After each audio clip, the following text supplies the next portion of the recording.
We are honored here today to have with us in the hall of the House from my hometown, Boyertown, the wife of the late Colonel Harry D. Yoder, Mrs. Ardath Yoder, her son, and members of her family. Today I ask for your affirmative vote to support House Resolution 338, which memorializes the life of United States Air Force Colonel, Berks County native, Harry David Yoder, who passed away May 8th on this year. In 1945, 2 days after VJ Day, when Miss Ardath Davidheiser married a young 29-year-old Army Corps Air Officer, Harry Yoder, 29 years old, this coming August would have been their 66th wedding anniversary. Although both Ardath and Harry grew up in the Boyertown area, they actually met at the Pennsylvania Grand Canyon near Wellsboro, Tioga County. Both families were on vacation and their mothers were friends from church. Before World War II, Colonel Harry Yoder worked the family farm in New Berlinville. He graduated from Boyertown High School, attended the Pottstown Business School, and worked in the purchasing department of the Boyertown Burial Casket Company. Colonel Yoder owned a 1937 Taylorcraft airplane with his cousin, Irvin Landis, who was later killed in World War II. Colonel Yoder was also a 1959 graduate of the University of Maryland. He was a career serviceman, beginning with the Air Corps that transitioned to the Air Force, retiring as a full-bird colonel.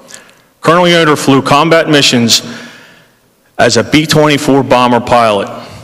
He flew 2 missions on D-Day, and he flew supply and personnel missions during the Berlin airlift. He also served his country during the Korean conflict in Vietnam. Colonel Yoder's awards included a Legion of Merit with Oak Leaf Cluster, the Distinguished Flying Cross, and the Air Medal with 8 Oak Leaf Clusters. He retired from the Air Force in 1969, but his work was far from finished. Colonel Yoder went to work for Lockheed Aircraft on the C-5 Galaxy project. The C-5 is one of the largest aircrafts in the world and still today is the largest airlifter in the Air Force inventory. While employed by Lockheed Martin, Colonel Yoder wrote a thesis on cargo plane battle supply in the Middle East. That plan was used by General Norman Schwarzkopf, preparing for the first Iraq war against Saddam Hussein. Later, Colonel Yoder came home to Boyertown, worked as a president and later owner of the Boyertown Auto Body Works. Years later, his partnership group sold the company, and he went to work for Thomas Truck Body Company in Reading, Berks County. Colonel Yoder also worked for several years as a consultant with National Penn Bank in Boyertown, assisting businesses to prepare business plans as they sought capital loans. His community work resulted in rewards for his work as a citizen leader with the Boy Scouts of America. Throughout his life, service remained a hallmark of Colonel Yoder's life in the form of his philanthropy and membership on numerous boards and committees.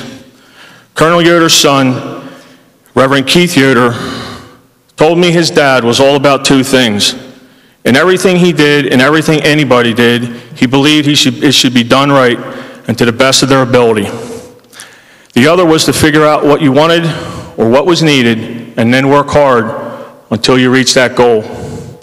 Colonel Yoder's battle cry all his life was duty, honor, and country. He loved being a Berks County, Pennsylvania boy, and he thought there was no better place to live. As I said before, we are joined today by the Colonel's wife, Ardath, his son, Reverend Keith Yoder, who offered today's prayer, his wife, Sandra, along with Colonel Yoder's grandson, Hans. Please join me in honoring the family and the life of Colonel Harry D. Yoder, a great man, husband, father, grandfather, businessman, Pennsylvanian, and United States Air Force veteran who served so that we can all live in freedom. I ask for your support of House Resolution 338. Thank you, Mr. Speaker.